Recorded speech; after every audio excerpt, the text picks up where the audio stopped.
Hi, Carla.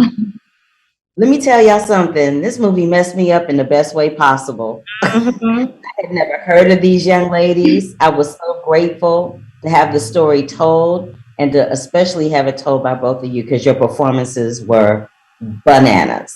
Thank you. So, in the best way possible. So, having said that, there's always this stigma of mental health in the Black community.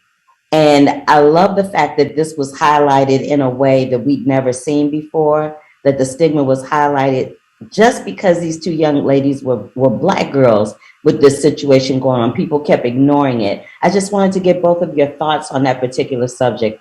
Yeah, thank you for that question. Yeah, it's interesting. As you were speaking, I was thinking, where does that stigma come from around mental ill health? And I think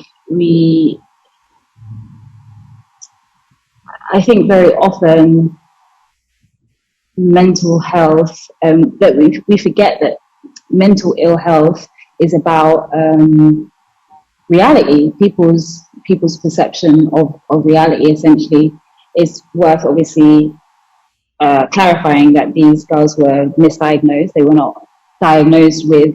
They were misdiagnosed with mental ill health, but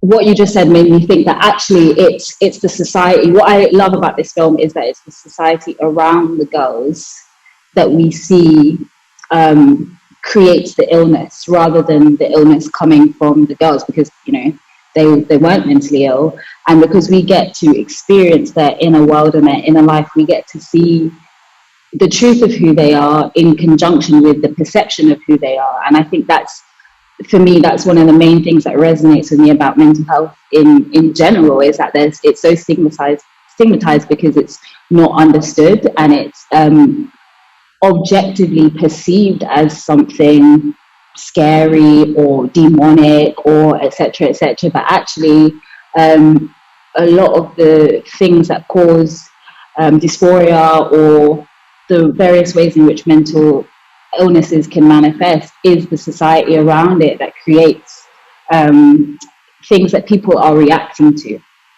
So yeah, I think we get an understanding of what is actually really at the heart of misdiagnosis by being able to get to know them and understand them and see the world through their eyes.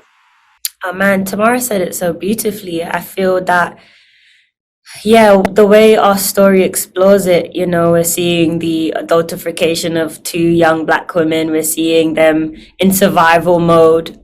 Silence is used is in a way a weapon and a form of protest. And we're seeing how society encloses them into this type of like trap. And subsequently they are admitted to a psychiatric hospital, and the reasoning behind it, when you watch the story, it's almost ridiculous. Like, you cannot be sending these girls to a psychiatric hospital for these reasons. And I think, as Tamara wonderfully said, the society around them, caused that to manifest itself. And we see what actually happens when you do put young women into this type of environment, what behaviors happen, what they go through, what they experience, and in a way it causes them to react with symptoms of mental illness instead of it being the truth, which is they weren't actually, it wasn't that they weren't mentally ill. And I think it shines a light on how our society, especially within the Black community, like it goes under the carpet, and it needs to be taken seriously on so many areas. It's so layered. Absolutely. Yeah. Yes, absolutely. I wish I had so much more time with y'all. I had 5,000 different questions that I didn't have an opportunity to ask, but next time. So thank you so much for your time, ladies. I really enjoyed this film very, very much. Thank you. Thank You're you. welcome. Bye.